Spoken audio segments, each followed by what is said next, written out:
ਜੀ ਨਾਜ਼ਰੀਨ, ਪਾਕਿਸਤਾਨ 'ਚ 4 ਸਾਲ ਦੀ ਬੱਚੀ ਨੂੰ ਪਹਿਲੇ ਅਗਵਾ ਕਰ ਦਿਆ ਗਿਆ ਹੈ। ਫਿਰ ਜਦੋਂ ਪਤਾ ਚੱਲਿਆ ਕਿ ਅਹਿਮਦੀ ਤੇ ਵੈਸੇ ਹੀ ਮਾਸੂਮ ਹੁੰਦੇ ਨੇ, ਤੇ ਜੋ ਵੀ ਸੂਰਤ ਹਾਲ ਹੈ ਉਹ ਇਹਨੂੰ ਵਿਚਾਰੀ ਨੂੰ ਫਿਰ ਸ਼ਹੀਦ ਕਰ ਦਿੱਤਾ ਗਿਆ ਹੈ। ਇਕਲੌਤੀ ਔਲਾਦ ਸੀ। ਇੰਤਹਾਈ ਦੁੱਖ ਭਰੀ ਦਾਸਤਾਨ ਹੈ। ਤੇ ਸਭ ਦੋਸਤਾਂ ਨੇ ਇਹਨਾਂ ਦੇ ਵਾਲਦੈਨ ਦੀ ਵੀਡੀਓ ਯਕੀਨਨ ਦੇਖੀ ਹੋਏਗੀ। ਤੇ ਇਸ ਮੌਜੂਦ 'ਤੇ ਗੱਲਬਾਤ ਕਰਨ ਲਈ ਤੁਹਾਨੂੰ ਲੈ ਕੇ ਚੱਲੇ ਜਰਮਨੀ। ਉੱਥੇ ਸਾਡੇ ਨਾਲ ਅਫਸਰ ਅਵੈਸ ਸਾਹਿਬ ਨੇ, ਉਹਨਾਂ ਨਾਲ ਗੱਲਬਾਤ ਕਰਨੀ ਆ। ਅਫਸਰ ਸਾਹਿਬ, ਅੱਜ ਨਾ ਇਹ ਛੋਟਾ ਮਾਸੂਮ 4 ਸਾਲ ਦਾ ਬੱਚਾ ਤੁਸੀਂ ਵੇਖਿਆ ਹੈਗਾ ਥੋੜਾ। लोगों से अपील है कि जिसको जहाँ कहीं भी हमारा बच्चा मिले हमसे रब्ता करे। छोटा सा बच्चा है, 4 साल का मेरा बच्चा है, मासूम है।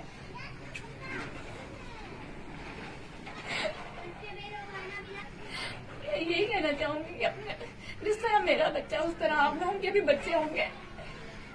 अपने बच्चों का वास्ता आपको मेरे बच्चे की मदद करें, उसको ढूंढ के कोशिश करें ढूंढने की। ਪਹਿਲੇ ਵੀਡੀਓ ਇੱਕ ਵਾਇਰਲ ਹੋਈ ਸੀ ਨਾ। ਜੀ ਜੀ ਬਿਲਕੁਲ ਆਪਣਾ ਨਹੀਂ ਸਾਹਿਬ, ਮੈਂ ਤੁਹਾਡੇ ਇਲਮ ਦੇ ਇਜ਼ਾਫੇ ਵਾਸਤੇ ਅਗਰ ਤੁਹਾਡੇ ਇਲਮ ਚ ਨਹੀਂ ਤੇ ਮੈਂ ਤੁਹਾਨੂੰ ਵੀ ਜ਼ਿਕਰ ਕਰ ਦੇਣਾ ਚੱਲਦੇ ਆ ਇਸੇ ਮੌਕੇ ਤੋਂ ਕਿ ਮੈਂ ਕੋਈ ਘੰਟਾ ਕੁ ਪਹਿਲਾਂ ਮੈਨੂੰ ਨਾ ਇਹ ਇਤਲਾਹ ਇੱਕ ਦੋਸਤ ਨੇ ਸਾਡੇ ਪਾਕਿਸਤਾਨ ਨੇ ਵੀਡੀਓਜ਼ ਦੇ ਨਾਲ ਛੋਟੇ ਛੋਟੇ ਕਲਿੱਪਸ ਦੇ ਨਾਲ ਇਹ ਭੇਜੀ ਸੀ, ਔਰ ਉਹ ਭੇਜ ਕੇ ਜਦੋਂ ਮੈਂ ਦੇਖੀ ਮੇਰੀ ਨਜ਼ਰ ਚ ਗੁਜ਼ਰੀ। ਉਹ ਪਹਿਲਾਂ ਮੈਨੂੰ ਨਹੀਂ ਸੀ ਪਤਾ, ਲੇਕਿਨ ਉਹ ਦੇਖ ਕੇ ਇੰਨੀ ਤਬੀਅਤ ਜਿਹੜੀ ਹੈ ਉਹਦੇ ਉੱਤੇ ਅਸਰ ਹੋਇਆ ਕਿ ਯਾਰ ਸਾਡੀ ਜਿਹੜੀ ਕੌਮ ਹੈ ਪਾਕਿਸਤਾਨੀ ਕੌਮ, ਉਹਨਾਂ ਨੇ ਦਾਵਾ ਇਹ ਰੱਖਦੇ ਨੇ ਕਿ ਅਸੀਂ ਰਹਿਮਤੁਲ ਆਲਮੀਨ ਨਬੀ ਮੁਹੰਮਦ ਸੱਲੱਲਾਹੁ ਅਲੈਹਿ ਵਸੱਲਮ ਦੇ ਪੈਰੋਕਾਰ ਹਾਂ ਅਸੀਂ ਉਹਨਾਂ, ਲੇਕਿਨ ਜਿਹੜੇ ਉਹਨਾਂ ਦੇ ਅਮਾਲ ਨੇ, ਜਿਹੜੇ ਉਹਨਾਂ ਦੀਆਂ ਹਰਕਤ ਨੇ, ਉਹ ਉਸ ਤਾਲੀਮ ਦੇ ਬਿਲਕੁਲ ਖਿਲਾਫ ਜਾ ਪਏ। ਤੁਸੀਂ ਇੱਕ ਚੀਜ਼ ਦੇਖੀ ਹੈ ਕਿ ਪਿਛਲੇ ਸਾਲਾਂ 'ਚ ਇਸ ਦੇ ਵਿੱਚ ਬੜੀ ਤੇਜ਼ੀ ਆ ਗਈ ਹੈ। ਯਾਨੀ ਕਿ ਇਹੋ ਜਿਹੇ ਵਾਕਿਆਤ ਅਸੀਂ ਸੁਣਦੇ ਸਾਂ ਕੁਝ ਅਰਸੇ ਦੇ ਬਾਅਦ ਹੁੰਦਾ ਸੀ ਤੇ ਲੋਕ ਥੋੜੇ ਬਹੁਤੇ ਉਹਦੀ ਜਿਹੜੀ ਇਹ ਨਾ ਉਹਦੇ ਉੱਤੇ ਜ਼ਿਕਰ ਕਰਦੇ ਸਨ, ਉਹਦੀ ਜਿਹੜੀ ਜਿਹਨੂੰ ਕਹਿੰਦੇ ਨੇ ਕਿਸੇ ਗੱਲ ਦੇ ਉੱਤੇ ਉਸ ਦਾ ਬੁਰਾ ਭਲਾ ਕਹਿਣਾ, ਅਜ਼ਹਾਰ ਕਰਨਾ। ਹੁਣ ਵਕਤ ਇਹ ਆ ਗਿਆ ਕਿ ਉਸ ਕੌਮ ਦੇ ਵਿੱਚ ਉਹ ਲੋਕਾਂ ਦੀ ਵੀ ਕਮੀ ਹੋ ਗਈ ਜਿਹੜੇ ਇਹੋ ਜਿਹੇ ਵਾਕਿਆਤ ਦੇ ਉੱਤੇ ਕੋਈ ਥੋੜਾ ਬੋਲਦੇ ਹੋਣ, ਥੋੜਾ ਉਹਨੂੰ ਬੁਰਾ ਸਮਝਦੇ ਹੋਣ। ਯਾਨੀ ਕਿ ਜਿਹਨੂੰ ਕਹਿੰਦੇ ਨੇ ਉੱਤੋਂ ਲੀਡਰਾਂ ਤੋਂ ਲੱਗ ਕੇ ਥੱਲੇ ਤੱਕ ਸਭ ਦੇ ਸਭ ਜਿਹੜੇ ਨੇ ਇੰਨੇ ਬੇਹਿੱਸ ਹੋ ਚੁੱਕੇ ਕਿ ਉਹ ਜਿਹੜੀ ਕੁਰਾਨ ਮਜੀਦ ਦੇ ਵਿੱਚ ਜਦੋਂ ਉਹਨਾਂ ਕੌਮਾਂ ਦੀ ਨਿਸ਼ਾਨੀਆਂ ਮਿਲਦੀਆਂ ਨੇ ਤੇ ਅਸੀਂ ਉਹਦੇ ਮੁਤਲਕ ਸੋਚ ਨਹੀਂ ਸਕਦੇ ਕਿ ਇੰਨੀਆਂ ਤਰੱਕੀ ਯਾਫਤਾ ਕੌਮਾਂ, ਇੰਨੀਆਂ ਅੱਲਾ ਬਿਲਡਿੰਗਾਂ ਬਣਾ ਰਹੀਆਂ, ਅੱਲਾਹ ਤਾਲਾ ਨੇ ਮਿੰਟਾਂ ਸਕਿੰਟਾਂ 'ਚ ਉਹਨਾਂ ਨੂੰ ਤਬਾਹ ਬਰਬਾਦ ਕਰ ਦਿੱਤਾ, ਉਹਨਾਂ ਨੂੰ ਮਾਜ਼ੀ ਦੇ ਕਿੱਸੇ ਬਣ ਗਏ ਤੇ ਸਮਝ ਨਹੀਂ ਸੀ ਆਉਂਦੀ ਕਿ ਉਹ ਕਿਸ ਤਰ੍ਹਾਂ ਦੀਆਂ ਕੌਮਾਂ ਹੋਣਗੀਆਂ। ਲੇਕਿਨ ਅੱਜ ਦੇ ਜਿਹੜੇ ਵਾਕਿਆਤ ਅਸੀਂ ਆਪਣੀਆਂ ਅੱਖਾਂ 'ਚ ਦੇਖ ਰਹੇ ਹਾਂ, ਇਹ ਲੋਕਾਂ ਦੀਆਂ ਜਿਹੜੀਆਂ ਹਰਕਤਾਂ ਨੇ, ਇਹਨਾਂ ਨੂੰ ਵੇਖ ਕੇ ਫਿਰ ਅੰਦਾਜ਼ਾ ਹੁੰਦਾ ਕਿ ਉਹਨਾਂ ਕੌਮਾਂ ਦੇ ਕੀ ਹਾਲਾਤ ਹੋਣਗੇ। ਤੇ ਚੀਜ਼ ਇਹ ਵੇ ਕਿ ਇਹ ਵਾਕਿਆ ਬੜਾ ਹੀ ਦਰਦਨਾਕ ਵਾਕਿਆ। ਇੱਕ ਬਜ਼ੁਰਗ ਕੋਈ ਹੋਵੇ, ਕੋਈ ਵੱਡੀ ਉਮਰ ਦੀਆਂ ਸ਼ਹਾਦਤਾਂ ਜਿਹੜੀਆਂ ਨੇ ਪਾਕਿਸਤਾਨ 'ਚ ਤੁਸੀਂ ਦੇਖਿਆ, ਇੰਨੇ ਵਾਕ ਨਿਸ਼ਾਨ ਹੋ ਗਿਆ, ਫਿਰ ਉਹ ਬੈਂਕ ਮੈਨੇਜਰ ਹੋ ਗਿਆ, ਫਿਰ ਹਰ ਕਿਸੇ ਨੂੰ ਕਿਸੇ ਨਾ ਕਿਸੇ ਮਜ਼ਹਬ ਦੀ ਬੁਨਿਆਦ ਦੇ ਉੱਤੇ ਇਹ ਮਜ਼ਹਬੀ ਤਹਿਰੀਕ ਜਿਹੜੀਆਂ ਤਨਜ਼ੀਮਾਂ ਨੇ, ਉਹਨਾਂ ਨੇ ਜਾਂ ਉਹਨਾਂ ਤੋਂ ਮੁਤਾਸਰ ਹੋ ਕੇ ਲੋਕਾਂ ਨੇ ਜਿਹੜੇ ਉਹ ਜਿਨ੍ਹਾਂ ਦੇ ਜ਼ੇਨ ਸਾਫ਼ ਹੋ ਚੁੱਕੇ ਨੇ, ਉਹਨਾਂ ਨੇ ਕਿ ਉਹਨਾਂ ਨੂੰ ਕਤਲ ਕੀਤਾ ਜਾਂ ਸ਼ਹੀਦ।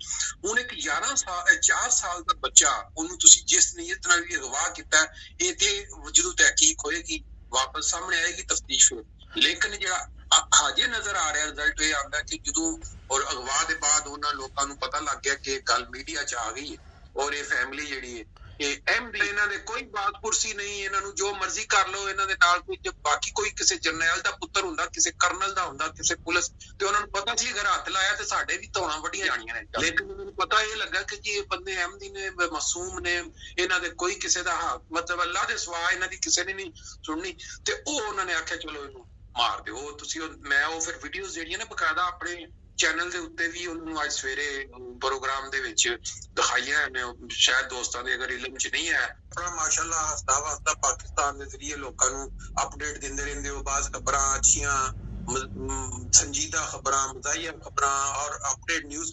ਇਸੇ ਤਰ੍ਹਾਂ ਮੇਰਾ ਵੀ ਇੱਕ ਛੋਟਾ ਸ਼ੁਗਲ ਜਿਹਾ ਹੈ, ਅਫਜ਼ਲ ਵੈਸ YouTube ਚੈਨਲ, ਮਤਲਬ ਉਹਦੇ 'ਚ ਅਫਜ਼ਲ ਵੈਸ ਸਿਰਫ ਲਿਖੋ ਤੋਂ ਮੇਰੀ ਸਾਰੀਆਂ, ਉਹਦੇ 'ਚ ਮੈਂ ਵੀ ਇਸ ਤਰ੍ਹਾਂ ਬਾਜ਼ ਔਕਾਤ ਗਾਹੇ ਬਗਾਹੇ ਜਿਹੜੀਆਂ ਨਿਊਜ਼ ਹੁੰਦੀਆਂ ਨੇ ਉਹਨਾਂ ਤੇ ਆਪਣਾ ਤਬਸਰਾ ਜਾਂ ਸੁਬਹ ਦੀ ਮੇਰਾ ਟਾਰਗੇਟ ਸੁਬਹ ਦੀ ਸੈਰ, ਸ਼ਾਮ ਦੀ ਸੈਰ, ਲੋਕਾਂ ਨੂੰ ਮੋਟੀਵੇਸ਼ਨ ਵਾਸਤੇ ਔਰ ਸੈਰ ਦੇ ਨਜ਼ਾਰਿਆਂ 'ਚ ਜਿਹੜਾ ਕੋਈ ਪੈਗਾਮ ਦੇਣਾ ਦਾ ਗੱਲ ਕਰਨੀ ਉਹ ਪਹੁੰਚਾਉਣਾ।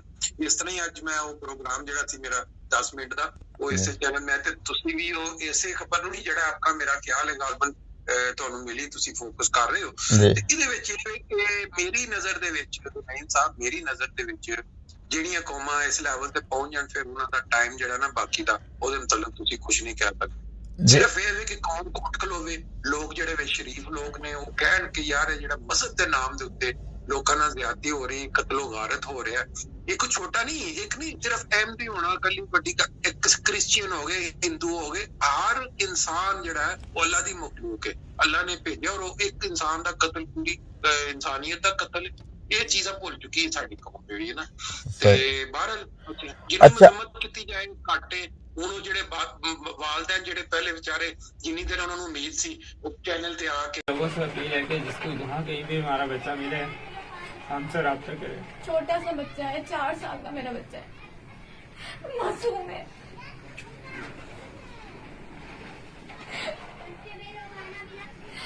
यही कहना चाहूंगी कि अपने जिस तरह मेरा बच्चा उस तरह आप लोगों के भी बच्चे होंगे, अपने बच्चों का वास्ता आपको मेरे बच्चे की मदद करें, उसको ढूंढ के कोशिश करें ढूंढने की।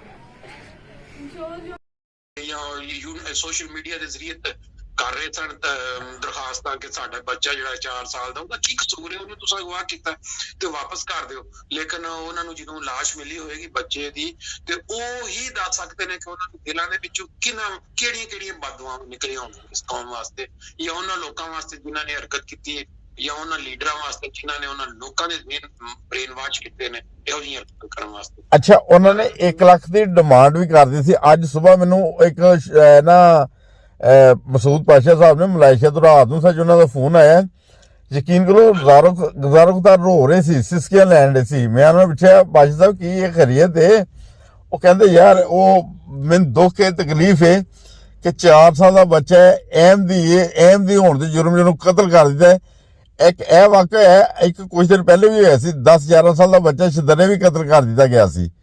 ਤੇ ਉਹਦੀ ਵੀ ਜਿਹੜੀ ਸੀ ਉਹਦੀ ਵੀ ਰਿਪੋਰਟ ਜਿਹੜੀ ਡਿਟੇਲ ਪਤਾ ਲੱਗਾ ਸੀ ਕਿ ਉਹ ਬੱਚਾ ਜਿਹੜਾ ਉਹ ਖੇਲਦਾ ਜਦੋਂ ਨਾਲ ਦੇ ਘਰ ਚ ਗਿਆ ਤੇ ਉਹਨਾਂ ਨੇ ਆਪਣਾ ਉਹਨੂੰ ਪਤਾ ਕੀ ਪ੍ਰੋਬਲਮ ਕੀ ਨਹੀਂ ਤਾਂ ਮਸਲਾ ਇਹ ਵੇ ਕਿ ਸਾਡੀ ਕੌਮ ਦੇ, ਅਸੀਂ ਵੀ ਉਸੇ ਮੁਲਕ ਤੋਂ ਆਏ, ਤੁਹਾਨੂੰ ਪਤਾ ਉੱਥੇ ਕਿਸੇ ਵੀ ਇਨਸਾਨ ਨੂੰ ਕਤਲ ਕਰਕੇ ਤੇ ਉਹਦੇ ਬਾਅਦ ਉਹਨੂੰ ਜਿਹੜਾ ਮਰਜ਼ੀ ਰੰਗ ਦੇ, ਦੇਖੋ ਜੀ ਇੰਜ ਹੋ ਗਿਆ ਸੀ। ਅਸਲ ਜਿਹੜੀ ਪਿੱਛੇ ਦਿਲ ਦੇ ਵਿੱਚ ਗੱਲਾਂ ਨੇ ਜਾਂ ਜਿਸ ਬੇਸ ਦੇ ਉੱਤੇ ਉਹ ਇਹ ਵੇ ਕਿ ਮਜ਼ਹਬੀ ਮੁਨਾਫੇ ਕਿ ਸਾਡੇ ਮੁਲਕ ਦੇ ਵਿੱਚ ਕੋਈ ਵੀ ਭੈੜਾ ਕੰਮ ਕਰਕੇ ਚੋਰੀ ਲੈ ਲਓ, ਕਿਸੇ ਦਾ ਹੱਕ ਮਾਰ ਲਓ, ਕਿਸੇ ਕੋਈ ਉਹਨੂੰ ਤੁਸੀਂ ਬਾਅਦ ਦੇ ਵਿੱਚ ਮਜ਼ਹਬ ਦਾ ਰੰਗ ਦੇ ਕੇ ਮਜ਼ਹਬੀ ਮੁਨਾਫਰਤ ਔਰ ਉਹ ਲੋਕਾਂ ਦੀਆਂ ਤੁਸੀਂ ਹਮਦਰਦੀਆਂ ਲੈ ਲੈਂਦੇ ਜੇ ਕਿ ਇਸ ਬੰਦੇ ਦਾ ਤਤਲਕ ਫਲਾਣੇ ਨਾਲ ਸੀ, ਇਸ ਵਾਸਤੇ ਕਿ ਇਹਦੀ ਜਾਨ ਦੀ ਤੇ ਕੋਈ ਕਦਰ ਨਹੀਂ ਹੈਗੀ, ਇਹ ਤੇ ਇੰਜੀ ਜਿਵੇਂ ਕਿਸੇ ਜਾਨ ਛੋਟੇ ਪਰਿੰਦਾ ਜਾਂ ਕੋਈ ਚਿੜੀ ਮਾਰ ਦਿੱਤੀ। ਇਹ ਤੇ ਸਾਡੇ ਮੁਲਕ ਦੇ ਵਿੱਚ ਇਸ ਟਾਈਮ ਹਾਲਤ ਹੋਈ ਹੈ।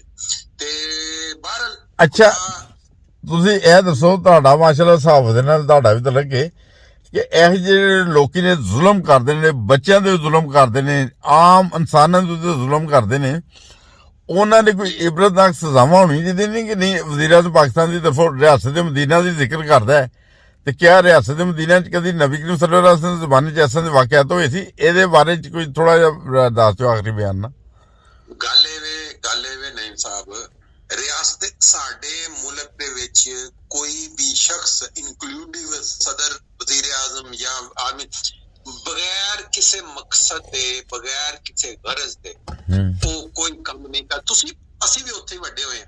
ਹੁਣ ਇਹ ਵੇ ਕਿ ਉਹ ਸਾਰੇ ਦੇ ਸਾਰੇ ਮਜ਼ਹਬ ਦਾ ਪੱਤਾ ਜਿਹੜਾ ਮਜ਼ਹਬ ਨੂੰ, ਇਹ ਵਜ਼ੀਰ ਆਜ਼ਮ ਬਣਨ ਤੋਂ ਪਹਿਲਾਂ ਜਦੋਂ ਜਾ ਕੇ ਤਾਲਿਬਾਨ ਨੂੰ ਵੀ ਮਿਲਦਾ ਰਿਹਾ ਔਰ ਜਾ ਕੇ ਸਾਰੇ ਮਜ਼ਹਬੀ, ਫਿਰ ਜਾ ਕੇ ਸਜਦੇ ਵੀ ਕਬਰਾਂ ਤੇ ਕੀਤੇ, ਫਿਰ ਇਹ ਹਮਦਰਦੀਆਂ ਲੈਣ ਦੇ ਸਾਰੇ ਅੰਦਾਜ਼ ਸਨ। ਹੁਣ ਇਹਦੇ ਦੌਰ ਦੇ ਵਿੱਚ ਆ ਕੇ ਕੰਮ ਕਾਫੀ ਤੇਜ਼ ਹੋਏ ਨੇ, ਮਜ਼ਹਬੀ ਇਖਤਲਾਫ ਦੀ ਬੁਨਿਆਦ ਤੇ ਕਤਲੋ ਗਾਰਤ ਜਾਂ ਦੂਜਿਆਂ ਦੀਆਂ ਕਬਰਸਤਾਨਾਂ ਦੀਆਂ ਮਸਜਿਦਾਂ ਦੀਆਂ ਤੋਹੀਨਾਂ, ਇਹ ਉਹ ਆਇਆ ਇੱਕ ਵਜ਼ੀਰ ਆਜ਼ਮ ਹੋ ਕੇ ਉਹਨੇ ਕੋਈ ਕਿਸੇ ਕਿਸਮ ਦਾ ਕਿਸੇ ਟਾਈਮ ਉਹਨੇ ਕੋਈ ਓਪਨ ਬਿਆਨ ਦਿੱਤਾ ਹੋਵੇ ਕਿ ਮੈਨੂੰ ਹਮਦਰਦੀ ਹੈ ਐਜ਼ ਏ ਵਜ਼ੀਰ ਆਜ਼ਮ ਹੁੰਦਿਆਂ ਇਸ ਕਮਿਊਨਿਟੀ ਦੇ ਨਾਲ, ਕਿਉਂਕਿ ਇਹਨਾਂ ਨਾਲ ਇਸ ਵਾਸਤੇ ਕਿ ਉਹ ਡਰਪੋਕ ਪਿੱਛੋਂ ਉਹਨੂੰ ਪਤਾ ਕਿ ਮੈਂ ਅੱਜ ਬੋਲਾਂਗਾ ਤੇ ਜਿੰਨੀਆਂ ਮਜ਼ਹਬੀ ਤਨਜ਼ੀਮਾਂ ਨੇ ਤੇ ਮੇਰੇ ਖਿਲਾਫ ਹੋ ਜਾਣਗੀਆਂ। ਤੇ ਰਸੂਲ ਪਾਕ ਸੱਲੱਲਾਹੁ ਅਲੈਹਿ ਵਸੱਲਮ ਦਾ ਤੁਸੀਂ ਜਿਹੜਾ ਜ਼ਿਕਰ ਕੀਤਾ ਉਸ ਜ਼ਮਾਨੇ ਦੇ ਵਿੱਚ, ਜਿਹੜੀ ਗੱਲ ਇਹ ਕਿ ਉਸ ਜ਼ਮਾਨੇ ਨੂੰ ਤੇ ਤੁਸੀਂ ਇਹਨਾਂ ਨਾਲ ਕੰਪੈਰੀਜ਼ਨ ਹੀ ਨਹੀਂ ਕਰ ਸਕਦੇ, ਤੇ ਜ਼ਿਆਦਤੀ ਹੈ। ਅਗਰ ਤੁਸੀਂ ਉਸ ਜ਼ਮਾਨੇ ਨੂੰ ਇਸ ਮੁਲਕ ਜਾਂ ਇਸ ਕੌਮ ਦੇ ਨਾਲ ਕੰਪੈਰੀਜ਼ਨ ਹੁੰਦੇ ਦੀ ਵੀ ਕੁਝ ਅਸੂਲ ਹੁੰਦੇ ਕਿ ਕੋਈ ਬੰਦਾ ਕਮ ਸੇ ਕਮ ਉੱਥੇ ਕੰਪੈਰੀਜ਼ਨ ਕਰਦਾ ਜਿੱਥੇ ਕੋਈ ਚੀਜ਼ ਵਿੱਚੋਂ ਇੱਕ ਵੀ ਜਿਹੜੀ ਹੈ ਉਹ ਬੰਦਾ ਕਵੇ ਕਿ ਆ ਦੇਖੋ ਇੱਥੇ ਤੇ ਮਿਲ ਰਹੀਆਂ ਨੇ ਚੀਜ਼ਾਂ, ਬਾਕੀ ਜਿਹੜੀਆਂ ਸਾਰੀਆਂ ਚੀਜ਼ਾਂ ਨੇ ਉਹਨਾਂ 'ਚ ਇਖਤਲਾਫ। ਇੱਥੇ ਤੇ ਆਵੇ ਦਾ ਆਵੇ ਹੀ ਮੁਕੰਮਲ ਤਾਲੀਮ ਦੇ ਖਿਲਾਫ ਹੈ। ਮੁਕੰਮਲ ਰਸੂਲ ਪਾਕ ਸੱਲਮ ਰਹਿਮਤੁਲ ਆਲਮੀਨ ਕਰਾਰ ਪਾਏ, ਦੁਨੀਆ ਨੂੰ ਉਹਨਾਂ ਨੇ ਪਿਆਰ ਮੁਹੱਬਤ ਨਾਲ ਦਿਲ ਜਿੱਤੇ। ਇੱਥੇ ਕੀ ਹੋ ਰਿਹਾ? ਇੱਥੇ ਤੇ ਤੁਸੀਂ ਆਂਦੇ ਹੋ ਕਿ ਭਾਈ ਜੀ ਸਾਡਾ ਜਿਹੜਾ ਕੋਈ ਮੰਨਦਾ ਨਹੀਂ ਸਾਨੂੰ ਜਾਂ ਸਾਡੇ ਇਖਤਲਾਫ ਕਰਦਾ ਉਹ ਸਰ ਤਨ ਸੇ ਜੁਦਾ ਕੀ ਤੇ ਪਤਾ ਨਹੀਂ ਕੀ ਨਾਰੇ ਨੇ। ਇਸ ਵਾਸਤੇ ਇਹ ਤੁਸੀਂ ਨਹੀਂ ਕਰ ਸਕਦੇ ਕਿ ਕੰਪੈਰੀਜ਼ਨ ਹੋ ਸਕਦਾ ਹੈ ਉਸ ਜ਼ਮਾਨੇ 'ਚ ਕੋਈ ਇਸ ਤਰ੍ਹਾਂ ਦਾ ਸਰਦਸਤ ਮੇਰੇ ਕੋਲ ਕੋਈ ਜ਼ੁਬਾਨੀ ਐਸਾ ਵਾਕਿਆ ਨਹੀਂ ਹੈ ਕਿ ਜਿਹੜਾ ਰਸੂਲ ਪਾਕ ਸੱਲਮ ਦੇ ਜ਼ਮਾਨੇ 'ਚ ਕਿਸੇ ਬੱਚੇ ਨੂੰ, ਛੋਟੇ ਬੱਚੇ ਨੂੰ ਕਤਲ ਕੀਤਾ ਗਿਆ ਹੋਵੇ ਔਰ ਫਿਰ ਉਹਨੂੰ ਸਰੇਆਮ ਜਿਹੜਾ ਉਹਨੂੰ ਫਾਂਸੀ ਹੋ ਜਾਂ ਮੌਤ ਦੀ ਸਜ਼ਾ। ਲੇਕਿਨ ਜਿਹੜੀ ਤਾਲੀਮ ਹੈ, ਤਾਲੀਮ ਤੇ ਇਹ ਹੈ ਕਿ ਜਿਹੜੀ ਇੱਕ ਜਾਨ ਹੈ ਉਹ ਪੂਰੀ ਉਹਦੀ ਕਤਲ, ਪੂਰੀ ਇਨਸਾਨੀਅਤ ਦਾ ਕਤਲ ਹੈ। ਇਸ ਤੋਂ ਵੱਡਾ ਕੀ ਅਸੂਲ ਹੋ ਸਕਦਾ? ਫਿਰ ਉਹ ਵੀ ਬੁਨਿਆਦ ਤੇ ਸਿਰਫ ਕਿ ਇਸ ਵਾਸਤੇ ਕਿ ਉਹਨਾਂ ਦੇ ਵਾਲਦੈਨ ਜਿਹੜੇ ਸਨ ਉਹਨਾਂ ਦਾ ਤਲਕ ਇੱਕ ਐਸੇ ਕਮਿਊਨਿਟੀ ਨਾਲ ਹੈ ਜਿਹਦਾ ਕੋਈ ਵਾਲੀ ਵਾਰਿਸ ਨਹੀਂ, ਜਿਨ੍ਹਾਂ ਨੂੰ ਪਾਕਿਸਤਾਨ ਦੇ ਵਿੱਚ ਛੂਤ ਦੀ ਬਿਮਾਰੀ ਤੋਂ ਵੀ ਜ਼ਿਆਦਾ